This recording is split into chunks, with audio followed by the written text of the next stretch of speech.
Hello दोस्तों, नमस्कार, good evening. आप सभी का बहुत बहुत स्वागत है हमारे यूट्यूब चैनल कैरियर परिवार में। और आज हम लेकर के आए हैं टेस्ट नंबर 2। इसके पहले टेस्ट 1 हुआ था आपका न्यू बैच का, और जिसमें 75 महत्वपूर्ण प्रश्न आप लोग को करवाया गया था। तो आज भी इसमें हम 75 महत्वपूर्ण प्रश्न प्रैक्टिस आप सभी के लिए लेकर के आ गए हैं। और ये टेस्ट नंबर 2 है, काफ़ी इंपॉर्टेंट प्रश्न है। और इसमें दोस्तों जो टेस्ट हम ले रहे हैं, इसमें 8 यूनिट का क्वेश्चन आपको यहाँ पर देखने को मिलेगा। ठीक है, और इसका जो 8 यूनिट है वो मैं आप लोग को फिर से सेंड कर दूंगा, है ना। अभी पीडीएफ बन रहा है 8 यूनिट का। 8 यूनिट को हम एक में कर दिए हैं। ठीक है, एक ही पीडीएफ में आपको सारा यूनिट आपको मिल जाएगा। शॉर्ट नोट्स हैं जो काफ़ी अच्छे तरीके से बनाया गया है, आप उसको पढ़िएगा, 1-2 दिन में आपको मिल जाएगा। ठीक है, ग्रुप में आपको प्रोवाइड करा दिया जाएगा और उसको आप लोग पढ़ना है। और उसके अलावा जो ये टेस्ट चल रहा है, ये टेस्ट आपको लगाते रहना है डेली, है ना। 1 बार 2 बार इसको भी रिवीजन कर लीजिएगा। उसके अलावा इसका पीडीएफ भी मिल जाएगा, आप पीडीएफ के माध्यम से भी आप टेस्ट लगा सकते हैं, तो ज़्यादा अच्छा रहेगा। अभी जो टेस्ट लेंगे दोस्तों, इसमें क्वेश्चन का जो आंसर है वो मैं यहाँ से हटा दिया हूँ, और जो पीडीएफ आपको मिलेगा वो क्वेश्चन के जस्ट नीचे आपको आंसर दे दिया जाएगा। क्योंकि बहुत सारे लोग कहते हैं कि सर याद करने में काफ़ी सहूलियत होता है, इसीलिए मैं नीचे ही दे दूंगा आप लोग को। ठीक है, आपको अगर पीडीएफ नोट्स चाहिए, डेली लाइव क्लास चाहिए, तो आप इस नंबर पे हमें कांटेक्ट कर सकते हैं, 7857824310। ये हमारा व्हाट्सएप नंबर भी यही है। और इसमें आपको थोड़ा चार्ज लगेगा, उसके बाद सारे मटेरियल आपको मिल जाएंगे। कल से ही आपकी न्यू बैच स्टार्ट हुई है, कल 6 तारीख था, 6 तारीख से आपकी न्यू बैच शुरू हुई है। और इसमें आप जुड़ जाइए। 9 बजे रात्रि से डेली क्लास होती है, और ये सभी दिन होता है दोस्तों, मंडे हो या फिर संडे हो, है ना, सभी दिन आपकी क्लास चलेगी, 7 दिन।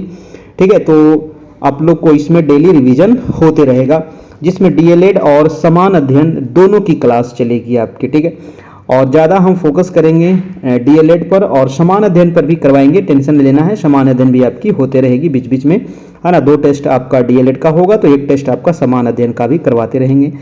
जिसमें अगर आप इसमें जुड़ते हैं तो इसमें पीडीएफ है, वीडियो है, नोट्स है, सारी चीज़ आपको मिलते रहेंगे क्रम से।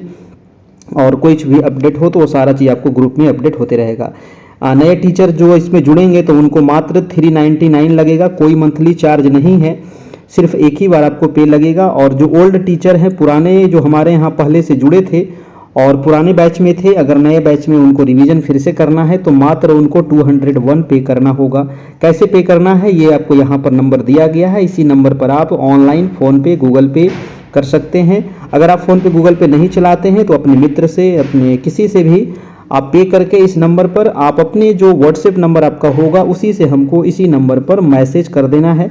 वहाँ मैं आपको ग्रुप में जोड़ दिया जाएगा, और आपको सभी मटेरियल पीछे वाला जो भी हुआ है, अभी तो एक ही क्लास हुआ है, वो आपको मिल जाएगा दोस्तों। ठीक है, तो चलिए शुरू करते हैं आज की क्लास।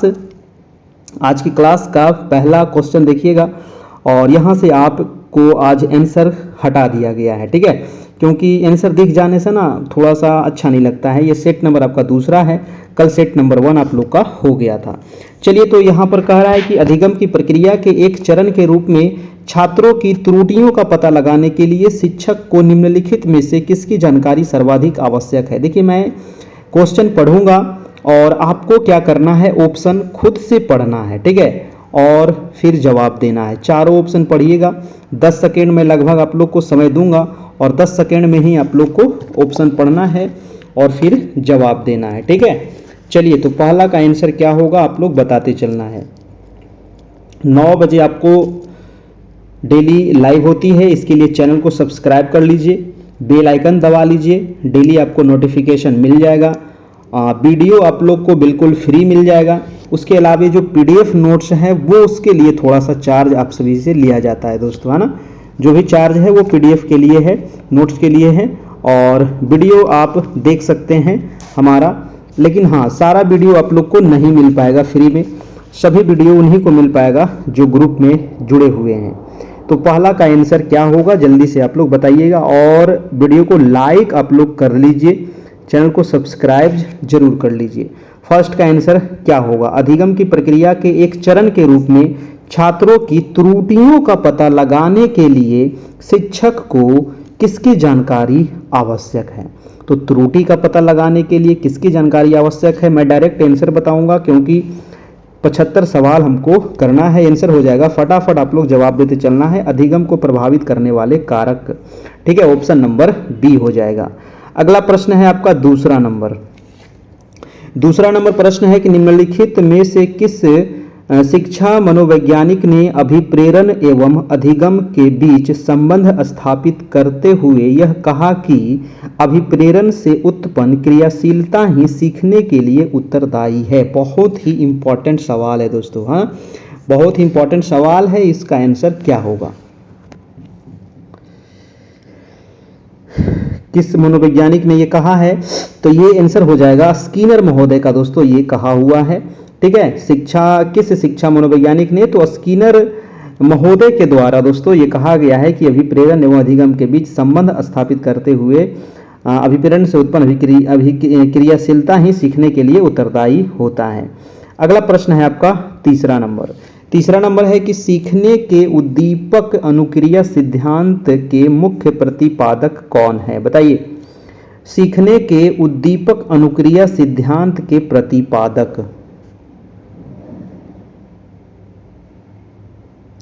क्या होगा, उद्दीपक अनुक्रिया सिद्धांत के प्रतिपादक हो जाएंगे हमारे थॉर्नडाइक महोदय, ऑप्शन नंबर ए हो जाएगा आपका। अगला प्रश्न है आपका प्रश्न नंबर 4।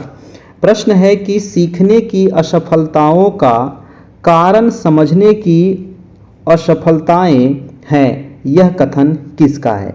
सीखने की असफलताओं का कारण समझने की असफलताएं हैं, सीखने की असफलताओं का कारण समझने की असफलताएं हैं, यह कथन किसका है।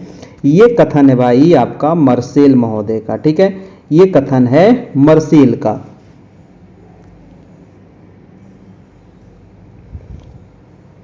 नेक्स्ट सवाल है आपका 5 नंबर प्रश्न कह रहा है कि बाल केंद्रित शिक्षा द्वारा निम्नलिखित में से क्या संभव नहीं हो सकता है, बताइए।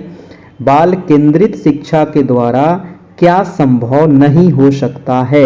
जल्दी से ऑप्शन को आप रीड कीजिए और इसका आंसर का जवाब दीजिए, क्या होगा, बताइए दोस्तों इसका आंसर क्या होगा। बाल केंद्रित शिक्षा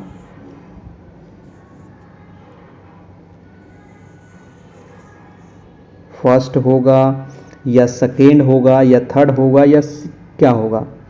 देखिए 5 का जो आंसर हो जाएगा, बाल केंद्रित शिक्षा द्वारा निम्नलिखित में से क्या संभव नहीं हो सकता, तो राइट आंसर हो जाएगा आपका, है ना, यानी कि प्रत्येक बालक पर पृथक रूप से ध्यान नहीं दिया जाना, है ना, ऑप्शन नंबर हो जाएगा आपका सी नंबर। अगला प्रश्न है आपका 6 नंबर थोड़ा सा हम छोटा कर दे। प्रश्न कह रहा है कि बाल केंद्रित शिक्षा को व्यवहार में लाने वाले शिक्षक के लिए निम्नलिखित में से किसकी जानकारी रखना अधिक आवश्यक है, बताइए, है ना, किसकी जानकारी रखना अधिक आवश्यक है, ये आपसे पूछ रहा है। 6 का आंसर क्या होगा, तो ऑप्शन दिया गया है कि शिक्षक के लिए बालक के व्यवहार के मूल आधारों के बारे में जानने से अधिक आवश्यक यह है कि वह परिवार के बारे में जाने, नहीं, ऐसा बात नहीं है। बी है कि शिक्षक केवल बोल दिया दोस्तों, तो ये सही गलत हो गया। शिक्षक को बालक के बारे में भले ही कोई जानकारी ना हो किंतु उसके परिवार की आर्थिक स्थिति, ये भी गलत ऑप्शन है। डी नंबर ऑप्शन कह रहा है कि बालक के संबंध में शिक्षक को उसके व्यवहार के मूल आधारों, आवश्यकताओं, मानसिक स्तर, रुचियों, योग्यताओं, व्यक्तित्व आदि का विस्तृत ज्ञान होना चाहिए। जी हाँ दोस्तों, ये ज्ञान होनी बहुत जरूरी है एक शिक्षक के लिए। तो हमारा आंसर क्या हो जाएगा आपका डी नंबर, बिल्कुल सही, ठीक है। चलिए नेक्स्ट ऑप्शन है आपका 7 नंबर सवाल क्या कह रहा है कि प्रोजेक्ट प्रणाली का प्रयोग, है ना, बताइएगा। प्रोजेक्ट प्रणाली का प्रयोग, है ना, प्रोजेक्ट प्रणाली का प्रयोग निम्नलिखित में से किस शिक्षा पद्धति, है ना, किस शिक्षा पद्धति के अंतर्गत किया जाता है। प्रोजेक्ट प्रणाली 7 का क्या होगा, तो पारंपरिक शिक्षा, प्रगतिशील शिक्षा, वैदिक शिक्षा, इनमें से कोई नहीं। तो प्रोजेक्ट प्रणाली का जो प्रयोग होता है दोस्तों वो प्रगतिशील शिक्षा के तहत होता है, ऑप्शन हो जाएगा आपका बी नंबर। अगला प्रश्न चलते हैं आपका 8 नंबर सवाल कह रहा है कि बाल केंद्रित शिक्षा के पाठ्यक्रम के संदर्भ में निम्नलिखित में कौन सा कथन सही नहीं है। नहीं वाला पूछ रहा है, ध्यान दीजिएगा कि कौन सा कथन यहाँ पर सही नहीं है। बाल केंद्रित शिक्षा के पाठ्यक्रम के संदर्भ में, पहले तो बात है कि क्वेश्चन को एक बार अगर समझ में ना आवे तो 2 बार उसको देखा कीजिए, ठीक है ना। ऐसे ही आप ऑप्शन पढ़ने से कोई फायदा नहीं, पहले क्वेश्चन समझना जरूरी है ना। कि बाल केंद्रित शिक्षा के पाठ्यक्रम के संबंध में पूछ रहा है, कौन सा कथन गलत है। अब ऑप्शन दिया गया है कि पाठ्यक्रम का विकास व्यक्तिगत विभिन्नताओं, प्रेरणाओं, मूल्यों, सीखने के सिद्धांतों के मनोवैज्ञानिक ज्ञान के आधार पर किया जाना चाहिए, तो बिल्कुल ठीक है ना, इसी आधार पर किया जाना चाहिए। बी नंबर ऑप्शन कह रहा है कि पाठ्य क्रम बनाने में शिक्षक यह ध्यान रखता है कि शिक्षार्थी और समाज की क्या आवश्यकताएं हैं और सीखने की कौन सी क्रियाओं से ये आवश्यकताएं सर्वोत्तम रूप से पूर्ण हो सकती, ये भी सही है। नहीं पूछ रहा था हमसे, ध्यान देना है। पाठ्यक्रम बनाते समय शिक्षक की आवश्यकताओं एवं विद्यालय में उपलब्ध सुविधाओं का ध्यान रखा जाना चाहिए। देखिए ये चीज तो सही है, लेकिन शिक्षक की आवश्यकता और विद्यालय में उपलब्ध सुविधा, है ना, क्या हम इस चीज पर अगर ध्यान रखते हैं तो क्या पाठ्यक्रम बाल केंद्रित पाठ्यक्रम हो सकता है? नहीं, बाल केंद्रित पाठ्यक्रम में ये सभी चीजें नहीं आती है ना, कि सिर्फ शिक्षक की आवश्यकता को पूर्ति करना है और सुविधा पूर्ति करना है, ठीक है। तो ये वाला ऑप्शन दोस्तों आपका गलत हो जाएगा, और यही गलत ऑप्शन हमसे पूछ रहा था।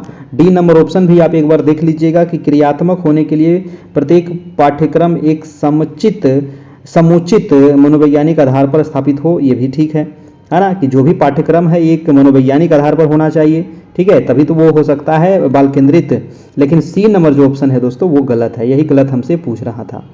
अगला प्रश्न देखिएगा आपका 9 नंबर सवाल कह रहा है कि जब किसी क्रिया को बार बार दोहराया जाता है, जी हाँ, है ना, क्या किया जा रहा है, जब किसी क्रिया को दोस्तों बार बार दोहराया जाता है तो अस्वाभाविक उद्दीपक भी वही प्रतिक्रिया होने लगता है जो स्वाभाविक उद्दीपक होता है। यह अधिगम निम्नलिखित में से कौन सा सिद्धांत है? यह सिद्धांत कौन सा है ये पूछ रहा है।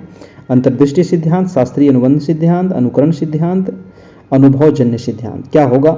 9 का आंसर हो जाएगा दोस्तों आपका शास्त्रीय अनुबंध सिद्धांत, इसको कहते हैं, ऑप्शन नंबर बी हो जाएगा। नेक्स्ट प्रश्न है आपका 10 नंबर।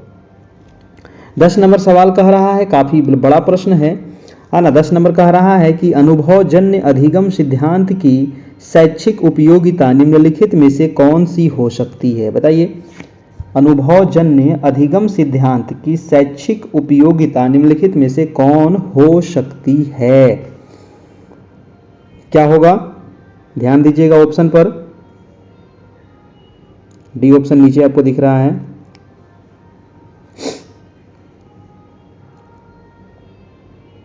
देखिए इसका जो आंसर हो जाएगा दोस्तों वो आपका आंसर नंबर डी हो जाएगा। कह रहा है कि इस सिद्धांत की सहायता से छात्रों के लिए अधिगम स्रोतों एवं संसाधनों की व्यवस्था करने में सहायता मिलती है, ठीक है, ऑप्शन नंबर हमारा डी हो जाएगा 10 का। अगला प्रश्न है आपका प्रश्न नंबर 11 नंबर। 11 नंबर सवाल है कि निम्नलिखित में से कौन सा सिद्धांत छात्रों के व्यवहार को वांछित स्वरूप तथा दिशा प्रदान करने में शिक्षकों की सहायता करता है? जी हाँ, तो शिक्षक की सहायता करने वाला सिद्धांत कौन सा है ना, जो छात्र के व्यवहार और वांछित स्वरूप और दिशा प्रदान करता हो। तो इसका आंसर क्या हो जाएगा? इसका आंसर हो जाएगा आपका ऑप्शन नंबर प्रयास और त्रुटि का सिद्धांत, इसको कहा जाता है, ऑप्शन नंबर बी हो जाएगा। अगला प्रश्न चलते हैं, प्रश्न नंबर आपका 12 नंबर।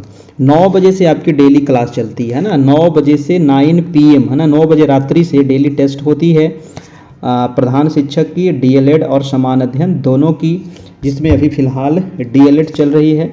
आप इसमें ज्वाइन हो सकते हैं, जहां आपको सारे मटेरियल मिल जाएंगे। प्रश्न है कि अधिगम के किस सिद्धांत के आधार पर बालक में भय, प्रेम एवं घृणा के भाव आसानी से उत्पन्न किए जा सकते हैं? बताइए दोस्तों, किस सिद्धांत के आधार पर?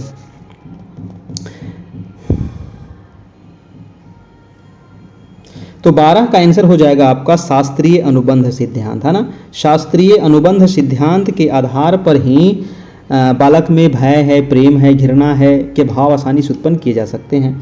अगला प्रश्न है आपका 13 नंबर। 13 नंबर सवाल कह रहा है कि अधिगम का कौन सा सिद्धांत यह बताता है कि सीखने हेतु कार्य को दोहराना आवश्यक है?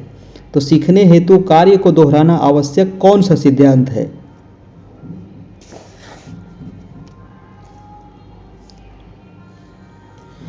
कौन सा सिद्धांत है अधिगम का जो सीखने हेतु कार्य को दोहराना आवश्यक होता है?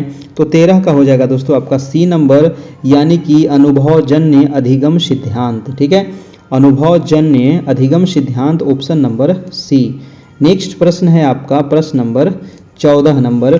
सवाल कह रहा है कि बुद्धि परीक्षणों का जनक कहा जाता है। बताइए, बुद्धि परीक्षणों का जनक किसे कहा जाता है? क्या होगा? थॉर्नडाइक, साइमन, बीने या स्पीयरमैन? तो बुद्धि परीक्षण का जनक कहा जाता है आपको बीने महोदय को। ठीक है, नेक्स्ट प्रश्न है आपका 15 नंबर। बुद्धि का प्रकार कौन सा नहीं है? जल्दी से बताइएगा कि बुद्धि का प्रकार नहीं है। मानसिक बुद्धि, मूर्त बुद्धि, अमूर्त बुद्धि, सामाजिक बुद्धि। देखिए, आपने सामाजिक बुद्धि दोस्तों पढ़ा होगा, है ना, और मूर्त बुद्धि भी पढ़ा होगा और अमूर्त बुद्धि भी पढ़ा होगा, लेकिन आप मानसिक बुद्धि नहीं पढ़े हैं। ये बुद्धि का प्रकार नहीं है, ऑप्शन नंबर ए हो जाएगा। अगला प्रश्न है आपका 16 नंबर। 16 नंबर सवाल कह रहा है कि निम्नलिखित में से कौन बुद्धि की परिभाषा नहीं है? कौन सी बुद्धि की परिभाषा नहीं है? ध्यान दीजिएगा, है ना। ऑप्शन है बुद्धि कार्य करने की एक विधि है, बुद्धि ज्ञान अर्जन करने की क्षमता है। नहीं पूछ रहा था, ध्यान देना है ना। तो बुद्धि कार्य करने की एक विधि है, ये तो बिल्कुल सही लग रहा है कि बुद्धि हमारा कार्य करने की विधि होता है। बुद्धि ज्ञान अर्जन करने की क्षमता है, ये भी ठीक ठाक है। जीवन की अपेक्षाकृत नवीन परिस्थितियों से अपना सामंजस्य करने की व्यक्ति की योग्यता ही क्या है? बुद्धि है। राजनीतिक, आर्थिक, सामाजिक शक्ति प्राप्त करने के लिए उपयुक्त उक्ति बुद्धि है। देखिए, ये तीनों ऑप्शन दोस्तों आपका सही है। जो गलत ऑप्शन है वो हो जाएगा आपका डी नंबर। ठीक है, डी नंबर ऑप्शन आपका क्या है? बिल्कुल गलत है। अगला प्रश्न है आपका प्रश्न नंबर 17 नंबर। 17 नंबर सवाल है कि आजकल बुद्धि परीक्षण का उपयोग शिक्षा जगत में हो रहा है। ठीक है, बुद्धि परीक्षण का निम्नलिखित में से कौन सा उपयोग बालक के विकास के दृष्टिकोण से सही नहीं है? बताइए, कौन सा जो बुद्धि परीक्षण का वो कौन सा उपयोग है जो बालक विकास के दृष्टिकोण से सही नहीं है? और नहीं वाला क्वेश्चन पूछता है एग्जाम में तो थोड़ा सा घबराहट तो होती है कि नहीं। तो शैक्षिक मार्गदर्शन, बुद्धि परीक्षण के परिणाम के आधार पर अधिक बुद्धि वाले बालकों पर अन्य बालकों की तुलना में अधिक ध्यान देना, बुद्धि परीक्षण के परिणाम के आधार पर अधिक बुद्धि वाले बालकों पर अन्य बालकों की तुलना में अधिक ध्यान देना, क्या ये सही है? सी नंबर है कि अच्छे अधिगम प्रणाली के प्रयोग के लिए बुद्धि परीक्षण करना है, तो ठीक है। बुद्धि परीक्षण का निष्पादन का वर्गीकरण करना, इसका आंसर क्या होगा? जल्दी से बताइएगा। 17 का देखिए, जो यहाँ पर बुद्धि परीक्षण में बालक के विकास के दृष्टिकोण से सही नहीं है, वो हमारा हो जाएगा दोस्तों बी नंबर, है ना। बी नंबर हमारा सही नहीं होगा, यानी कि बी नंबर इसका आंसर ठीक हो जाएगा, बी नंबर गलत है। अगला प्रश्न है आपका प्रश्न नंबर 18 नंबर। 18 नंबर सवाल कह रहा है कि एक ही कक्षा शिक्षण का निष्पादन भिन्न भिन्न होता है। जी हाँ, एक ही कक्षा शिक्षण का निष्पादन जो हो रहा है वो कैसे हो रहा है? अलग अलग हो रहा है, भिन्न भिन्न हो रहा है। निम्नलिखित में कौन सा कारण इसके लिए सर्वाधिक उत्तरदायी होता है? बताइए, कौन सा कारण सबसे अधिक उत्तरदायी होता है? छात्रों की बुद्धि में अंतर, छात्रों के अभिप्रेरण में अंतर, छात्रों की रुचि में अंतर, छात्रों की शारीरिक शक्ति में अंतर। क्या होगा 18 का? 18 का जो आपका आंसर हो जाएगा छात्रों की बुद्धि में अंतर, ऑप्शन नंबर ए हो जाएगा बिल्कुल सही। अगला प्रश्न है आपका 19 नंबर।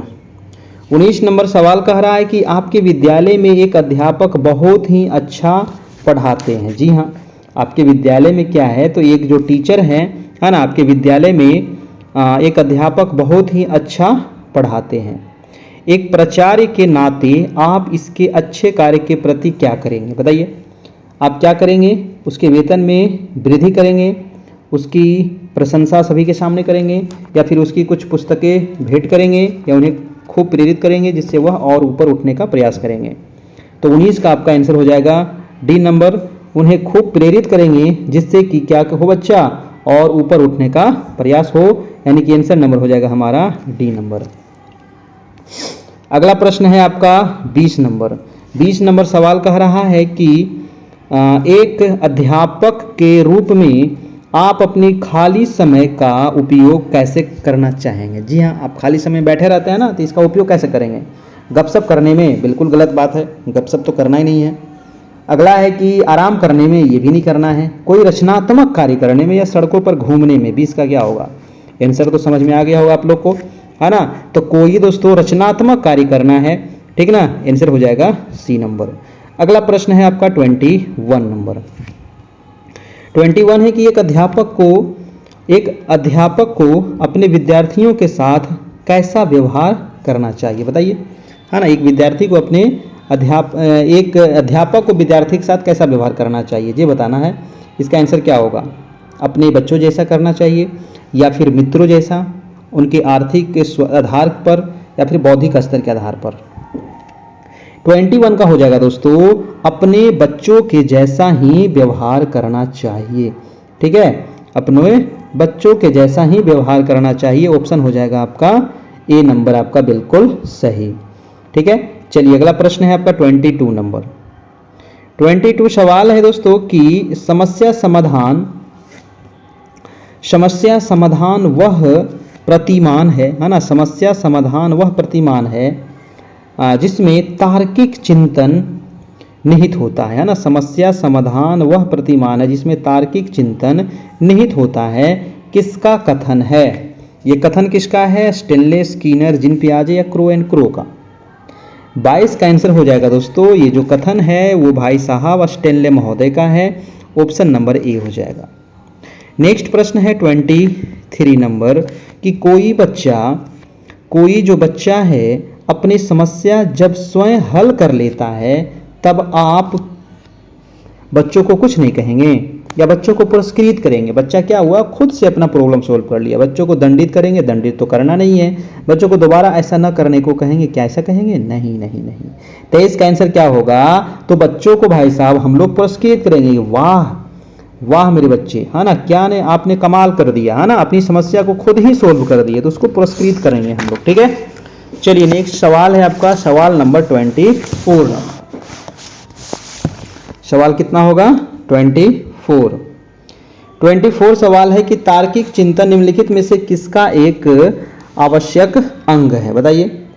तार्किक चिंतन किसका एक आवश्यक अंग है। सामान्य शिक्षा, समस्या समाधान, सामुदायिक मांग, उपरोक्त में से कोई नहीं।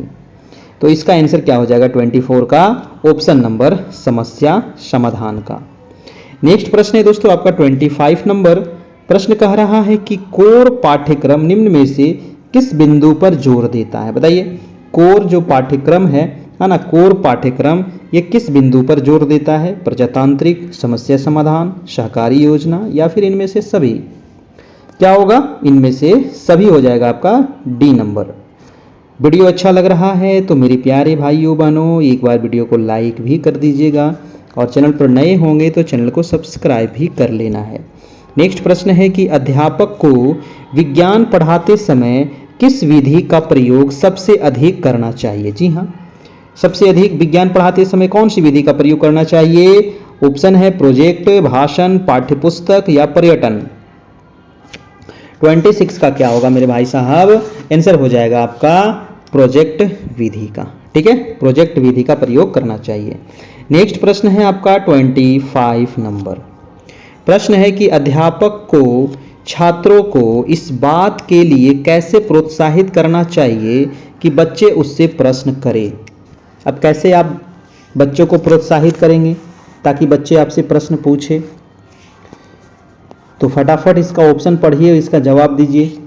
तो इसका आंसर क्या होगा कि जो बच्चे प्रश्न पूछते हैं उन्हें वह क्या करें, प्रोत्साहित करें, है ना।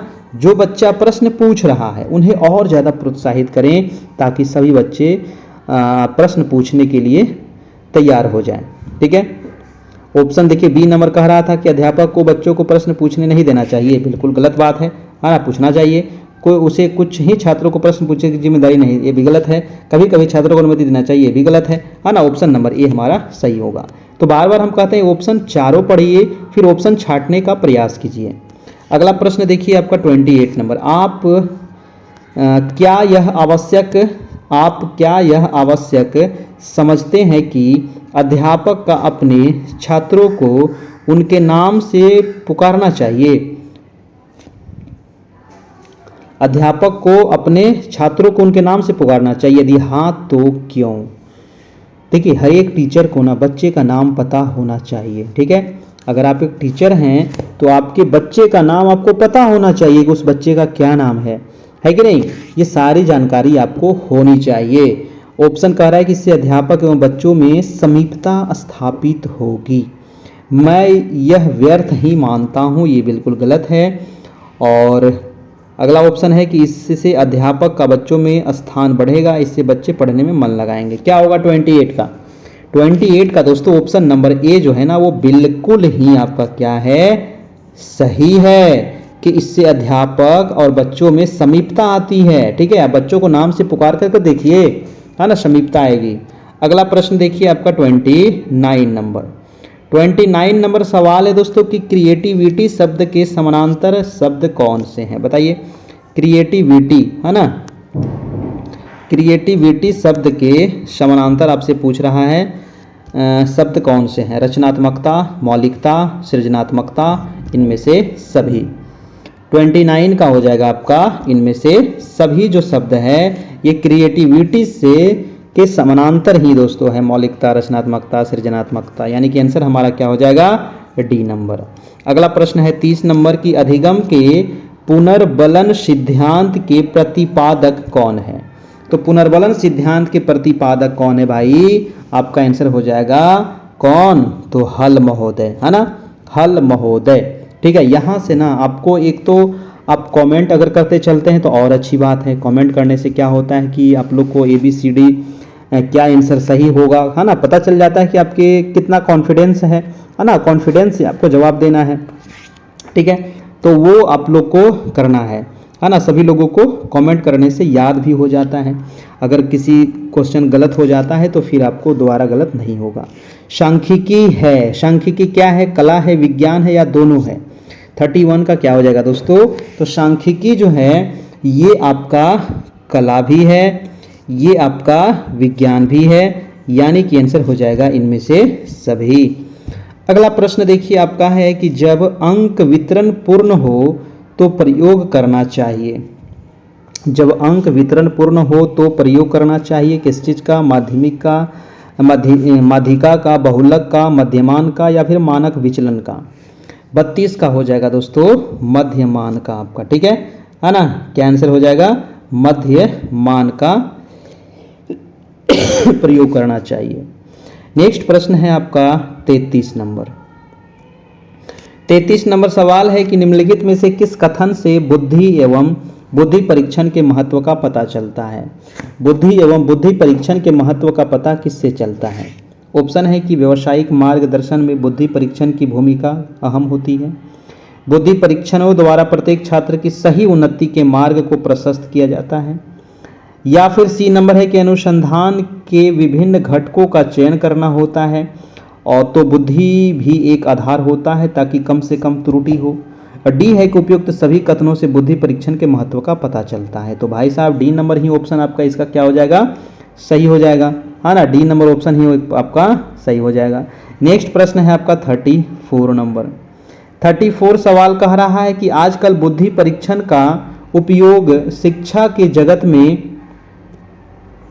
जगत में व्यापक रूप से हो रहा है। कौन सा शिक्षा जगत में बुद्धि परीक्षण के सदुपयोग का एक उदाहरण है? बताइए, है ना। शिक्षा जगत में बुद्धि परीक्षण का सदुपयोग का एक उदाहरण आपको यहाँ पर दर्शाना है, बताना है। ऑप्शन है कि बुद्धि परीक्षण के आधार पर छात्रवृत्ति सुनिश्चित करना, ठीक है। बुद्धि परीक्षण के आधार पर छात्रों के लिए अधिगम प्रणाली का चयन करना, ये भी होना चाहिए।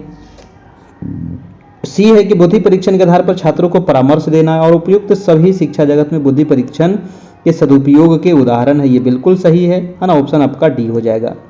अगला प्रश्न है आपका 35 नंबर। कह रहा है कि एक अच्छे शिक्षक के रूप में व्यक्ति को बुद्धि परीक्षण के परिणाम जानने के लिए निम्नलिखित में से किस व्यवहार से बचना चाहिए? बताइए।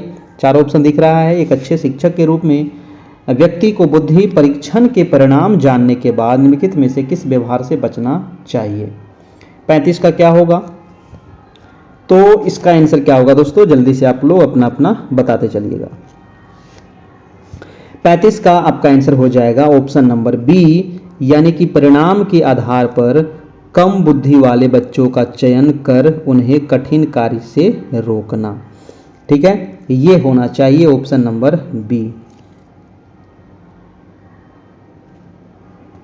अगला प्रश्न है प्रश्न नंबर 36 नंबर। कह रहा है कि आप यदि अपने पाठ को रोचक बनाने का प्रयास करते हैं, ठीक है, अपने पाठ को क्या करना चाह रहे हैं, रोचक, तो निम्नलिखित में से किसे महत्व आप देंगे? पाठ को रोचक बनाना है दोस्तों, तो आप महत्व किसको दीजिएगा, है ना? तो छात्रों के सहयोग से पाठ का विकास होता है, छात्र अनुशासन में रहे, पाठ में सहयोग सामग्री का प्रयोग किया जाए, बच्चे पढ़ाते समय प्रश्न न करें। देखिए, तो रोचक बनाने के लिए क्या करेंगे, तो छात्रों के सहयोग से पाठ का क्या करना है, विकास करना है। ठीक है, ऑप्शन नंबर बी नंबर। अगला प्रश्न है आपका 37 नंबर।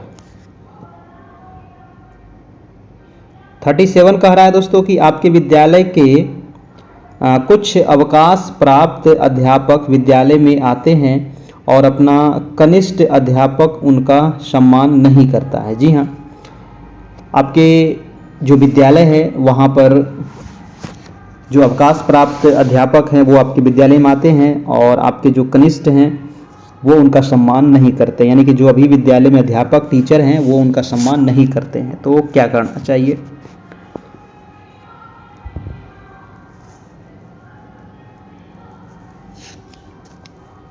तो आप उस अध्यापक से बात करना छोड़ देंगे, गलत है। आप अवकाश प्राप्त अध्यापकों से कह देंगे कि वह विद्यालय न आए, नहीं, ऐसा नहीं कर सकते। आप उसे बुलाकर समझाएंगे कि उसका यह व्यवहार गलत है। जी हाँ दोस्तों, तो ये वाला ऑप्शन आपका क्या हो जाएगा, बिल्कुल ठीक हो जाएगा। अगला प्रश्न है आपका 38 नंबर। अच्छा, थोड़ा सा यहाँ पर गंदा हो गया है, दिख रहा है, मैं क्वेश्चन पढ़ देता हूँ, आप लोग थोड़ा सा ध्यान से सुन लीजिएगा। प्रश्न कह रहा है कि आपके प्रश्न है कि आपके कुछ साथी, है ना, प्रश्न ध्यान से सुनिएगा, आपके कुछ साथी आपस में तनाव में रहते हैं, ठीक है, और आप जानते हैं कि उनका प्रतिकूल प्रभाव विद्यालय के वातावरण पर पड़ रहा है, तो आप क्या करेंगे? तो आप दोस्तों क्या करेंगे कि सभी लोग को यह प्रयास करेंगे कि इस तनाव को शीघ्र समाप्त किया जाए, है ना, जो तनाव है उसको क्या करना चाहिए, समाप्त करना चाहिए, ताकि विद्यालय का वातावरण सही हो सके। अगला प्रश्न है आपका 39 नंबर। 39 सवाल कह रहा है कि एक अध्यापक के रूप में आप निम्नलिखित में से किसे महत्व देंगे? आप एक टीचर हैं, अध्यापक हैं, तो किसको महत्व देंगे? अपने आप को सम्मान बनाने में नहीं, तो छात्रों का सर्वांगीण विकास करने में आपको क्या करना है, महत्व देना है। ठीक है, अगला प्रश्न है आपका 40 नंबर। 40 नंबर सवाल कह रहा है दोस्तों कि आप यह अनुभव करते हैं कि आपकी संस्था के कुछ साथी अपने दायित्वों के प्रति शिथिलता दिखाने लगे हैं, ठीक है ना, आपके साथी क्या है, शिथिलता दिखा रहे हैं आपके स्कूल के प्रति। आपके प्राचार्य भी इस ओर ध्यान नहीं देते चूंकि उनका कार्यकाल पूरा होने को है, तो ऐसी स्थिति में क्या होना चाहिए?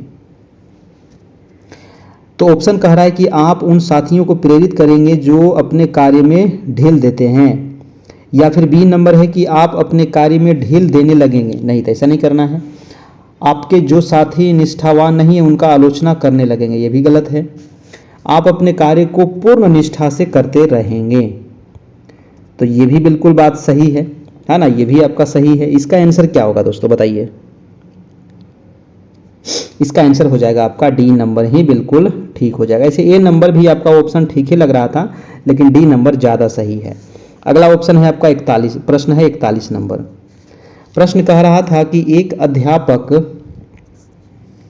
के रूप में आपको अपनी जिम्मेदारियों के प्रति क्या विचार है? जी हाँ, एक जिम्मेदार नागरिक हैं आप, है ना, आप एक अध्यापक हैं, तो जिम्मेदारी के प्रति क्या विचार है आपका? तो आपको अपनी जिम्मेदारियां भार स्वरूप लगाते हैं, आपको जिम्मेदारियां को निर्धारित करने में आनंद आता है, आपको कोई भी जिम्मेदारी निभाना अच्छा नहीं लगता है, यदि दूसरे जिम्मेदारी निभाते हैं तभी आप अपनी जिम्मेदारी निभाते हैं, क्या होगा? तो ये नंबर और ये भी बिल्कुल गलत है, सी और डी। आपको अपनी जिम्मेदारियों भार स्वरूप लगता है, नहीं, भार नहीं लगना चाहिए, बिल्कुल गलत है। बी नंबर ऑप्शन है, आपको जिम्मेदारियों को निर्धारित करने में आनंद आना चाहिए, है कि नहीं? अगला प्रश्न है आपका 42 नंबर। 42 है कि आप एक अध्यापक के रूप में जब किसी अनपढ़ व्यवसायी से अपनी आर्थिक स्थिति की तुलना करते हैं तो कैसा महसूस करते हैं? जी हाँ, जब किसी अनपढ़ व्यवसायी से अपनी आर्थिक स्थिति की तुलना करते हैं तो आप कैसा महसूस करते हैं? 42 का आंसर क्या होगा दोस्तों? जल्दी से बताइएगा। हमारा तो पढ़ा लिखा होना ही बेकार हो गया, क्या ऐसा अनुभव करते हैं? नहीं। लक्ष्मी और सरस्वती एक साथ कहीं नहीं रहती है, ये भी गलत है। उस व्यवसायी से घृणा करने लगेंगे? नहीं नहीं नहीं, ऐसा काम तो करना ही नहीं है। डी नंबर है कि पैसा किस्मत की चीज़ है जो आता जाता रहता है, तो ये मन में होता है ना, इस प्रकार से महसूस होता है मन में। चलिए नेक्स्ट प्रश्न है आपका 43 नंबर।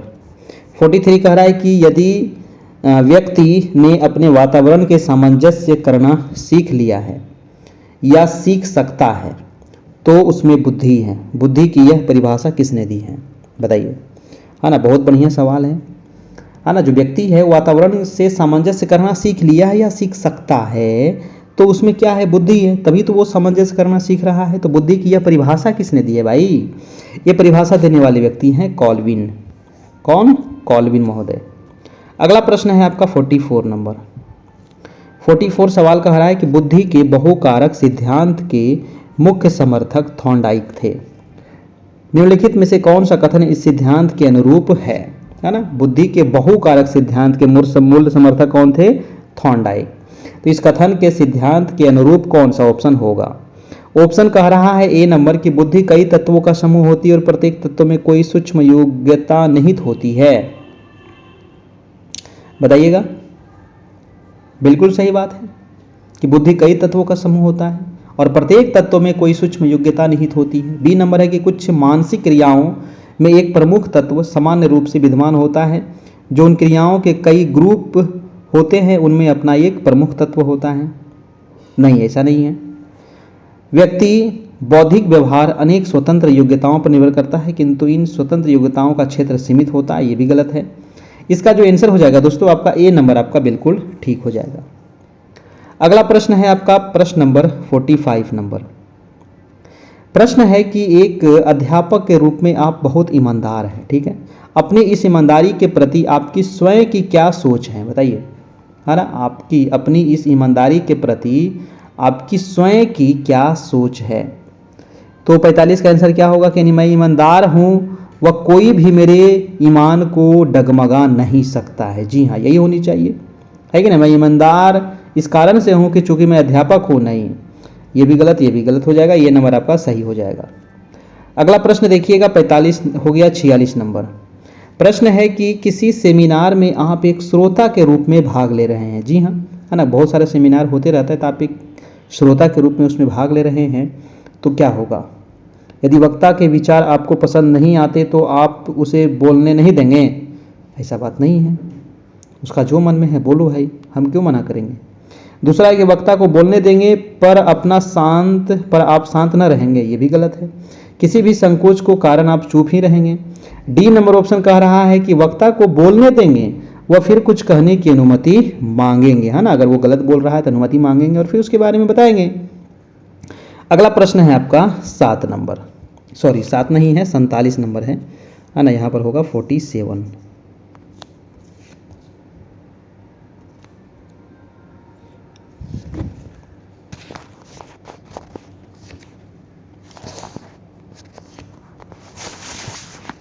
तो 47 नंबर है कि आपके विद्यालय में खेलों का आयोजन हो रहा है, ठीक है।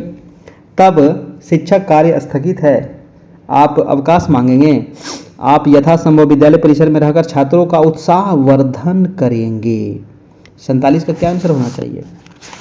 अब देखिए आंसर तो ऐसा ही आपको झलकने लगता है कि नहीं, ऑप्शन पढ़ने के साथ ही झलकने लगता है, तो ऑप्शन हो जाएगा बी नंबर आपका बिल्कुल सही, है कि नहीं। अगला प्रश्न देखिएगा आपका 48 नंबर, फटाफट आप जवाब देते चलिए। कह रहा है कि समस्या समाधान की अंतर्दृष्टि विधि के संबंध में किसके द्वारा वनमानुषों पर किए गए प्रयोग उल्लेखनीय हैं, है ना। तो वनमानुष पर कौन प्रयोग किया था भाई? तो वनमानुष पर प्रयोग किए थे आपको कोहलर महोदय ने, है ना, कोहलर महोदय, ऑप्शन नंबर आपका बी हो जाएगा। अगला प्रश्न है आपका 49 नंबर। 49 है कि कोई बच्चा अपने द्वारा निश्चित की गई सर्वोत्तम विधि का प्रयोग करता है। बताइए, कोई बच्चा अपने द्वारा निश्चित की गई सर्वोत्तम विधि का प्रयोग करता है समस्या समाधान के लिए, या स्कूल छोड़कर भाग जाने के लिए, या एक पक्षीय चिंतन के लिए, उपयुक्त तो सभी के लिए। 49 का क्या होगा भाई, तो समस्या समाधान के लिए ही वो क्या करता है, निश्चित कोई बच्चा अपने द्वारा निश्चित किए गए सर्वोत्तम विधि का प्रयोग करता है ना, समस्या समाधान करने के लिए। 50 नंबर सवाल कह रहा है दोस्तों कि जब कोई बच्चा अपनी समस्या का समाधान स्वयं करने लगता है तो उसमें निम्न में से क्या गुण विकसित हो जाती है। 50 का क्या होगा, कौन सी भी गुण उसमें विकसित हो जाती है, तो उसमें विकसित हो जाती है वैज्ञानिक अन्वेषक का, है ना, वैज्ञानिक अन्वेषक उसमें गुण विकसित हो जाता है। अगला प्रश्न है आपका 51 नंबर की चिंतन तथा तर्क का उद्देश्य क्या है। बताइए, चिंतन तथा तर्क का उद्देश्य क्या है। 51 का हो जाएगा आपका समस्या का समाधान करना ही तो उद्देश्य है कि नहीं। समस्या को जटिल बनाना थोड़ी होगा, समाप्त करना भी नहीं होगा, है ना, संवेगों का अंत करना भी नहीं होगा, समस्या का समाधान करना ही उद्देश्य है। अगला प्रश्न है आपका 52 नंबर। प्रधानाध्यापक आपके संबंधी हैं, आप इस स्थिति में क्या चाहेंगे। प्रधानाध्यापक आपकी क्या है, संबंधी है, है ना, समधी नहीं है, संबंधी है, तो आप क्या करेंगे। विद्यालय में आपको अधिक सुविधाएं मिले, ऐसा तो नहीं है कि आपके रिलेशन में है तो आपको ज़्यादा सुविधा मिलेगा, है ना, ये गलत है। अन्य शिक्षकों की झूठी सच्ची शिकायत करना, ये भी गलत है। जासूसी और मुखबिरी करना, यही गलत है। सभी को योग्यता अनुसार सुविधाएं दिलाना। और आजकल के देखिए विद्यालय में ये सब राजनीतिक होते रहता है ना, आपके विद्यालय में भी थोड़ा बहुत होता होगा, तो इन सभी चीज़ों को क्या करना है, समाप्त करने का प्रयास करना है। अगला प्रश्न है आपका 53 नंबर। 53 कह रहा है दोस्तों कि निर्णय निर्माण निर्भर करता है। निर्णय निर्माण किस पर निर्भर करता है, नेता पर, सदस्य पर, दोनों पर। 53 का क्या हो जाएगा, क्या दोनों के मध्य अंतः क्रिया पर, तो बिल्कुल सही, है ना, अंतः क्रिया पर निर्भर करता है निर्णय और निर्माण। अगला प्रश्न है आपका 54 नंबर कि नेता के अपने सदस्यों के साथ कैसा संबंध होने चाहिए। तो नेता के अपने सदस्य के साथ कैसा होना चाहिए, मधुर, सामान्य, प्रजातांत्रिक, राजनीतिक। 54 का क्या होगा, तो प्रजातांत्रिक होना चाहिए आपको, ठीक है, प्रजातांत्रिक होना चाहिए, ऑप्शन नंबर सी। अगला प्रश्न है आपका 55 नंबर। देखिए वीडियो को आप लोग अभी तक लाइक नहीं किए हैं, काहे नहीं किए हैं, कर दीजिए, है ना, वीडियो को लाइक कर दीजिएगा। और चैनल पर नए होंगे, अभी तक चैनल को सब्सक्राइब नहीं किए हैं, तो मेरे भाई साहब सब्सक्राइब कर लीजिए। और आप सभी से एक विनती है कि वीडियो को अपने दोस्तों को भी थोड़ा सा शेयर कर दिया कीजिएगा, ठीक है, जो भी आपके मित्रगण होंगे। प्रश्न है कि जैसा प्रधानाध्यापक होगा वैसा ही विद्यालय होगा, आप इस कथन से कहाँ तक सहमत हैं। पूर्ण सहमत, पूर्ण असहमत, संभवतः आंशिक सहमत। तो मैं इससे पूर्ण सहमत हूं दोस्तों, है ना। ये प्रधानाध्यापक पर ही निर्भर करता है कि आपका विद्यालय कैसा होगा, है ना, किस दिशा में आपका विद्यालय जा रहा है। इसीलिए प्रधानाध्यापक को बिल्कुल ही अपने नियम से और अपने कर्तव्य का पालन करना चाहिए। अगला प्रश्न है दोस्तों आपका 56 नंबर। 56 कह रहा है कि सुंदर तथा आकर्षक व्यक्ति भी नेता को लोकप्रिय बना देता है। सुंदर तथा आकर्षक व्यक्तित्व भी नेता को क्या बनाता है, थोड़ा सा लोकप्रिय बनाता है ना। और तो कभी नहीं, कभी कभी, सदैव या शायद, इसका आंसर क्या होगा। तो इस प्रकार का जो कारण वो कभी कभी बनता है ना, ऑप्शन नंबर बी हो जाएगा। अगला प्रश्न देखिएगा 57 नंबर। कह रहा है कि सभी छात्रों को नेतृत्व गुण विद्यमान रहते हैं, केवल उन्हें उजागर करने की आवश्यकता होती है। आप इससे सहमत हैं कि नहीं। सभी छात्रों में नेतृत्व गुण विद्यमान रहते हैं लेकिन उन्हें उजागर करने की आवश्यकता होती है। तो क्या ये ऑप्शन सही है या गलत है, संभवतः सही है या कभी कभी, या पूर्ण सहमत या पूर्ण असहमत। आप इससे कहाँ तक सहमत हैं। तो ये दोस्तों कभी कभी ये सहमत है, बिल्कुल हो जाएगा बी नंबर। अगला प्रश्न है आपका 58 नंबर। 58 कह रहा है कि आप कक्षा की मॉनिटर किस छात्रा को बनाना चाहेंगे। जी हाँ, आपके स्कूल में भी कक्षा की कोई मॉनिटर होंगे, है ना, कोई बच्चे होंगे, तो किसको आप मॉनिटर बनाते हैं, होशियार को, या उदंड को या सुंदर को या अपने स्वयं के पुत्र को। 58 का क्या होगा? देखिए, उदंड छात्र को तो हमको बनाना नहीं है, सुंदर छात्र का इससे कोई संबंध नहीं है, होशियार छात्र होना चाहिए, है ना, होशियार होना चाहिए। अगला प्रश्न है आपका 59 नंबर, बुद्धि का द्विकारक सिद्धांत क्या है? बताइए दोस्तों, बुद्धि का द्विकारक सिद्धांत क्या है? इसका आंसर क्या होगा? बुद्धि कई तत्वों का समूह होती है और प्रत्येक तत्व में कोई सूक्ष्म योग्यता निहित होती है। यहाँ पर द्विकारक के बारे में पूछ रहा है। ऑप्शन अगला है कि कुछ मानसिक क्रियाओं में जो एक प्रमुख तत्व सामान्य रूप में विद्यमान होती है, जो क्रियाओं के कई ग्रुप होते हैं, अपना एक मुख्य तत्व होता है। सी नंबर है कि व्यक्ति का बौद्धिक व्यवहार अनेक स्वतंत्र योग्यताओं का क्षेत्र सीमित होता है। और डी है कि सभी प्रकार के मानसिक कार्यों में दो प्रकार की मानसिक योग्यता की आवश्यकता होती है, प्रथम सामान्य मानसिक योग्यता और द्वितीय विशिष्ट मानसिक योग्यता। तो द्विकारक के लिए आपका डी नंबर ऑप्शन क्या हो जाएगा? बिल्कुल सही हो जाएगा। अगला प्रश्न है दोस्तों आपका प्रश्न नंबर 60 नंबर। प्रश्न है कि फ्रांसीसी मनोवैज्ञानिक अल्फ्रेड बीने एवं उनके साथ ही साइमन ने बुद्धि के मापन के आधार के लिए कौन सा सर्वाधिक उपयुक्त पाया है? बताइए। बीने महोदय और साइमन ने दोस्तों बुद्धि के मापन के आधार पर किसे सर्वाधिक उपयुक्त माना है? ये प्रगतिशील शिक्षा के अंतर्गत शिक्षा में किन दो तत्वों को विशेष महत्वपूर्ण माना गया है?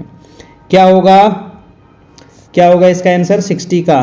तो बच्चों की रुचि को या बच्चों के निर्णय, स्मृति, तर्क एवं आंकिक जैसे मानसिक कार्यों को। तो बिल्कुल सही हो जाएगा आपका ऑप्शन नंबर बी हो जाएगा। ठीक है, शारीरिक क्षमता उपयुक्त कोई नहीं, बी नंबर आपका ठीक है। अगला प्रश्न है दोस्तों आपका 61 नंबर। 61 कह रहा है कि सफल नेता के लिए साथियों का सहयोग और प्यार प्राप्त के लिए आवश्यक क्या है? तो सफल नेता और साथियों का सहयोग व प्यार प्राप्त के लिए आवश्यक है, क्या आवश्यक है?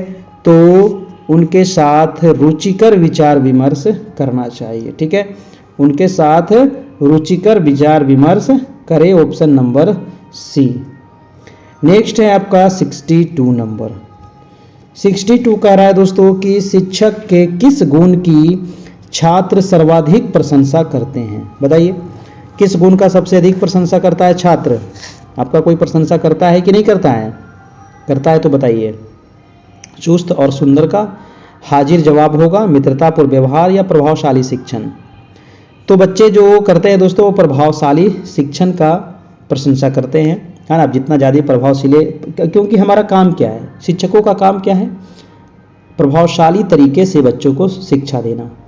अगला प्रश्न है 63 नंबर कि वही सफल शिक्षक हो सकता है। सफल शिक्षक कौन हो सकता है?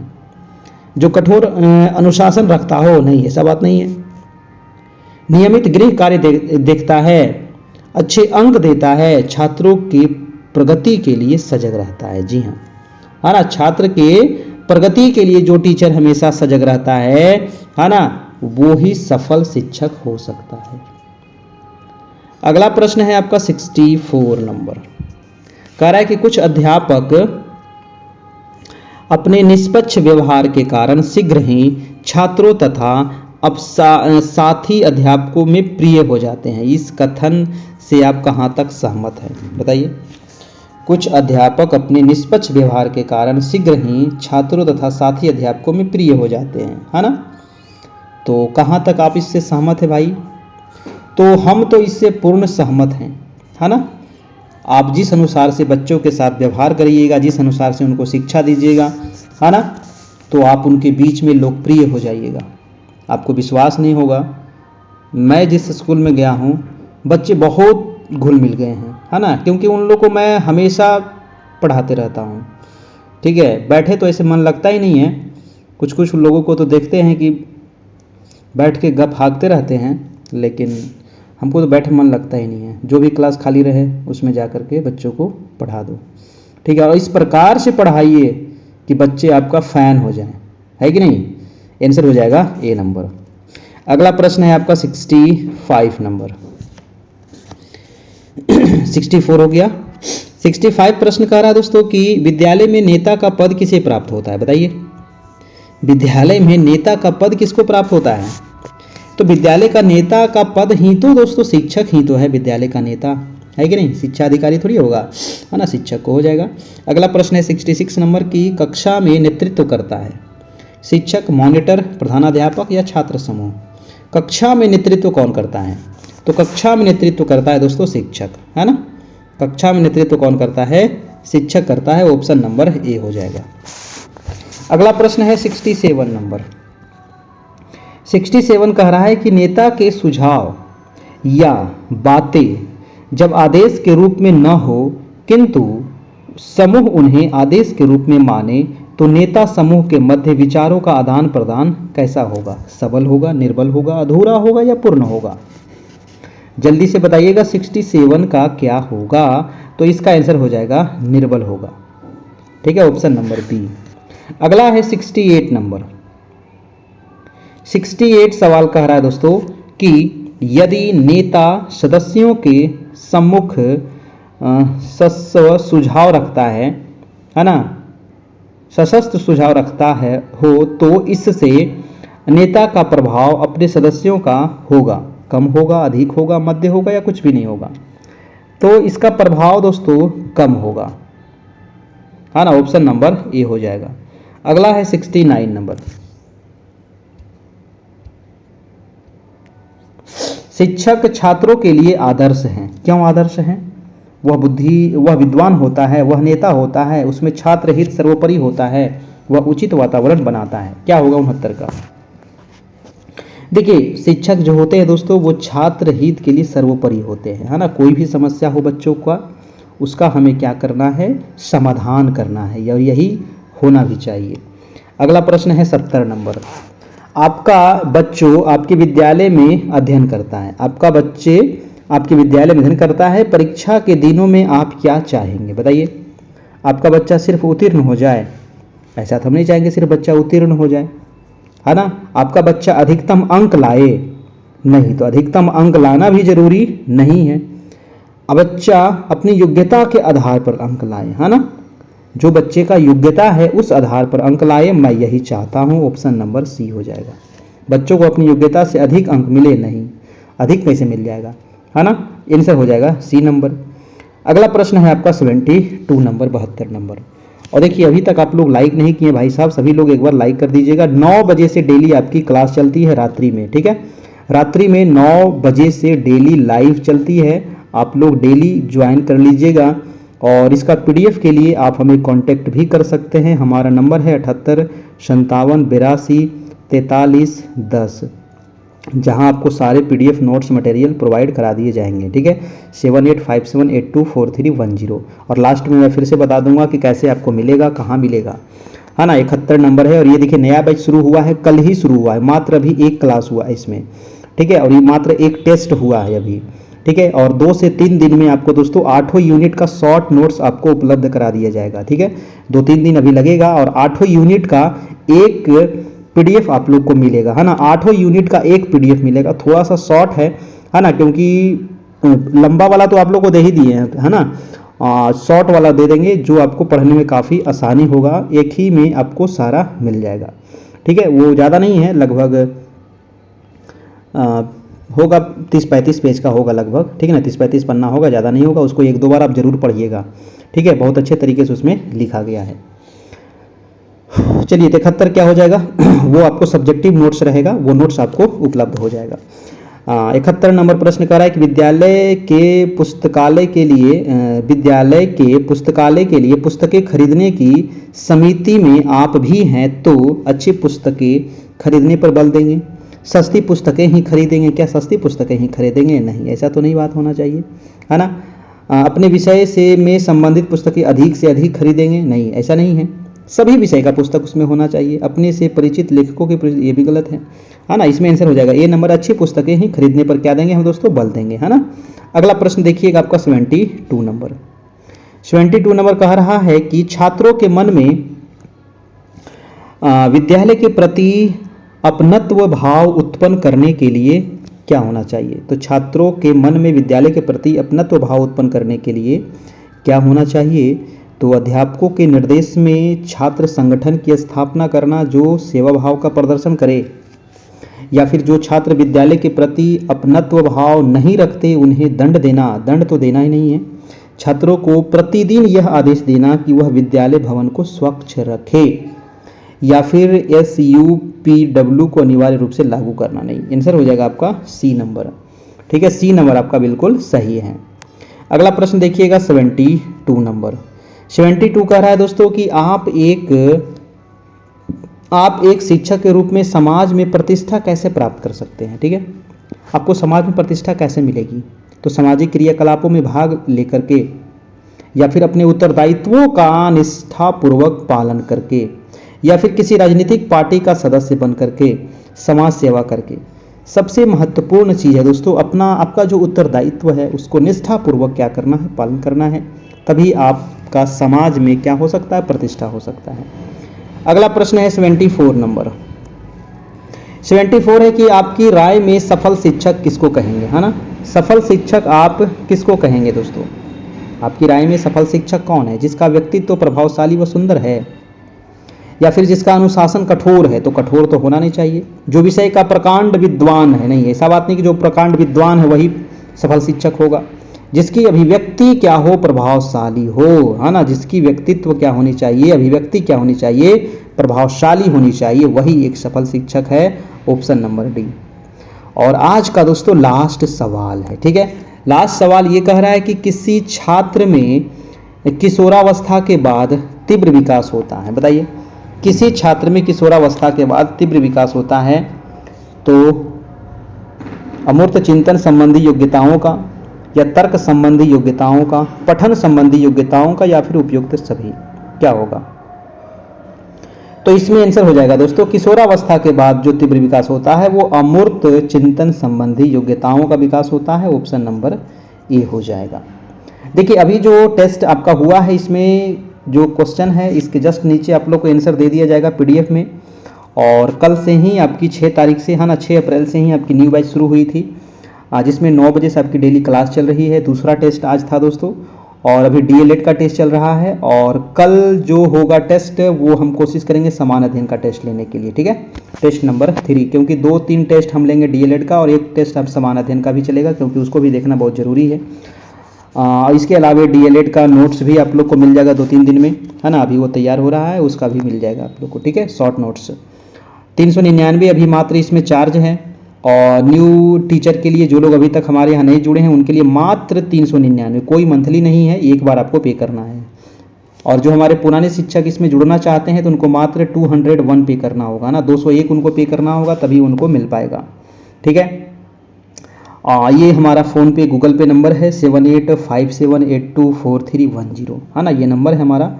इसी नंबर पे आपको क्या करना है, ऑनलाइन पे करना है। अगर आप फ़ोन पे गूगल पे नहीं चलाते हैं तो आप किसी और के माध्यम से भी पेमेंट करवा करके आपका जो भी व्हाट्सएप नंबर होगा उसी से आप हमको इसी नंबर पर, है ना, ये जो नंबर है दोस्तों यही हमारा गूगल पे है, यही हमारा व्हाट्सएप भी है, इसी पर आप हमें बात भी कर सकते हैं, है ना। तो इस नंबर पे आप हमें पेमेंट करने के बाद जो रिसिप्ट होगा हमको भेज दीजिएगा। आपको ग्रुप एक बनाया गया है, उसमें आपको जोड़ दिया जाएगा, और उसी में आपको पर्सनली सारे मटेरियल आपको मिल जाएंगे। ठीक है, चलिए, तो ये रहा हमारे साथ जुड़ने का तरीका, आप लोग को बता दिया गया है। फिर मिलेंगे हम कल, और देखिए क्लास जो है ये डेली हो रही है आपकी। ठीक है, मंडे से लेकर के संडे, ट्यूसडे, वेडनेसडे सभी दिन होगी क्लास आपकी, है ना। तो डेली आपको क्लास होगी रात्रि में 9 बजे से। तो इसके लिए थैंक यू, धन्यवाद। आज इतना ही रहने देते हैं, फिर मिलेंगे कल, तब तक के लिए गुड नाइट, थैंक यू।